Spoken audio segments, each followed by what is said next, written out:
কিশোর সন্তানকে নিয়ে ঢাকা মেডিকেল কলেজের মর্গের সামনে স্বামীর মরদেহের জন্য অপেক্ষা করছেন দুর্বৃত্তের গুলিতে নিহত ঢাকা মহানগর উত্তরের স্বেচ্ছাসেবক দলের সাবেক সাধারণ সম্পাদক আজিজুর রহমান মোসাব্বিরের স্ত্রী সুরাইয়া বেগম।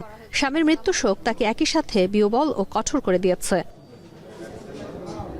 সুরাইয়া বেগম গণমাধ্যমকে জানিয়েছেন, কিছুদিন ধরেই নিজের নিরাপত্তা নিয়ে শঙ্কিত ছিলেন আজিজুর রহমান মোসাব্বির। তবে সেটি ব্যবসায়িক নাকি রাজনৈতিক কারণ সে বিষয়ে পরিবারকে কিছু জানাননি তিনি। পলিটিক্যাল ব্যাপারটা বা বিজনেস রিলেটেড ব্যাপারগুলো ও নিজের মধ্যে রাখতো। ও বলতো যে ওর অনেক শত্রু হয়ে গেছে, ওকে যে কোনো সময় মেরে ফেলবে। আমি আসলে কাউকে চিনি না, আমাদের কাছে সিসিটিভি ফুটেজ আছে, ওখান থেকে দেখে শনাক্ত করে ওনাদের মতো করে তদন্ত করবেন। বুধবার সন্ধ্যায় আজিজুর রহমান মোসাব্বির সহ 2 জনকে গুলি করে দুর্বৃত্তরা।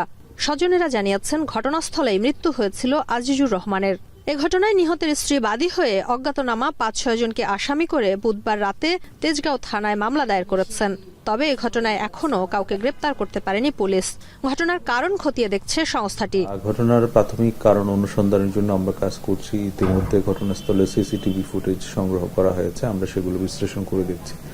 এই ঘটনাকে কেন্দ্র করে নিহত আজিজুর রহমান মোসাব্বিরের স্ত্রী বাদী হয়ে তেজগাঁও থানায় একটি হত্যা মামলা দায়ের করেছেন। এখানে যাহার নামে কাউকে উল্লেখ করা হয়নি। আমরা এই ঘটনার সাথে জড়িতদের শনাক্ত করার চেষ্টা করছি। আশা করি দ্রুতই তাদেরকে শনাক্ত করে আমরা আইনের আওতায় নিয়ে আসতে সক্ষম হব।